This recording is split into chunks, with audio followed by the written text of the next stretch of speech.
आदरणीय सभापति महोदय, शिक्षकगण, अतिथिगण एवं आगंतुकजनों, सभी को मेरा सुप्रभात।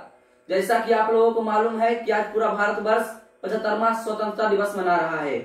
इसी के अवसर पर मुझे विद्यालय प्रबंधन समिति की ओर से स्वतंत्रता दिवस के बारे में कुछ बोलने का सौभाग्य प्राप्त हुआ है। मुझ अवध से इसमें जो भी गलतियां होंगे आप लोग माफ कर देंगे, जिसके लिए मैं सर आपका आभारी रहूंगा।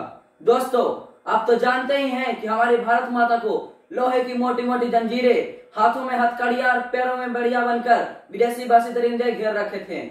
चारों ओर अंधकार ही अंधकार दिखाई पड़ रहा था। शोरगुल और हाहाकारियां वालों कारण जसो दिशाएं कांप रही थी। उसी वक्त लव श्रृंखलाएं माथे पर एक मुकुट धारण किए हुए, हाथों में एक तिरंगा थामे हुए एक देवी की करुण चित्कार हिंद के बेटे के दिलों में एक भयंकर याद पैदा कर रहा था।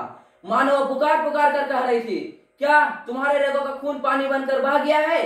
क्या तुम्हारे दिलों की धड़कती आग बुझ गई है? क्या तुम मेरी हालत देख नहीं रहे हो?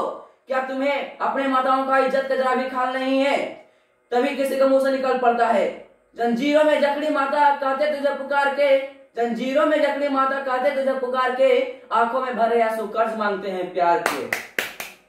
इस दृश्य को देखकर उसके हिंद के बेटे से सिसकियां छूट चली। एक नहीं, दो नहीं, बल्कि हजारों हजार विदेशी भाषी दरिंदे हमारे भारत माता को चारों तरफ से घेर कर ठहाका लगा रहे थे।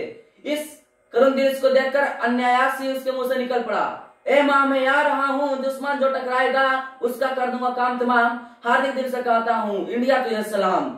आजादी किसको पसंद नहीं है? कोई जानवर हो, कोई पक्षी हो या मनुष्य ही क्यों ना हो, आजादी सबको अच्छी लगती है। लेकिन आज से 200 वर्ष पहले हमारा देश आजाद नहीं था। हमारा देश अंग्रेजों का गुलाम था। हमारे देशों पर अंग्रेजों द्वारा सितम ढाया जाता था। लेकिन आजादी के कुछ सालों बाद ही हर हिंदुस्तानी के दिल में आजादी की लहर दौड़ गई और ना जाने कितने मासूमों ने अपने जान को न्यौछावर कर दिए। आजादी हमें विरासत में नहीं मिली है, बल्कि इसे पाने के लिए ना जाने कितने माताओं की मांग सुनी हो गई, कितने बहन के सुहाग उजड़ गए और कितने सुहागिन की सिंदूर पूछे गए।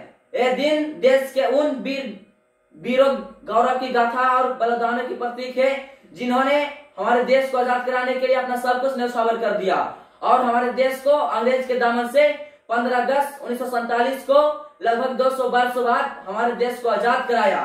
जिन लोगों ने हमारे देश को आजाद कराया वे लोग मौत को देखकर कभी नहीं घबराए, बल्कि मौत उनके सामने खुद घबरा गई। तभी कहा गया है, न गोलियों की बौछार से न तलवारों की झनकार से, न गोलियों की बौछार से न तलवारों की झनकार से, बंदा डरता है तो सिर्फ परवरदिगारों से। हमारे देश को आजाद कराने के लिए बहुत सारे नेताओं ने अपने बलिदान दिए।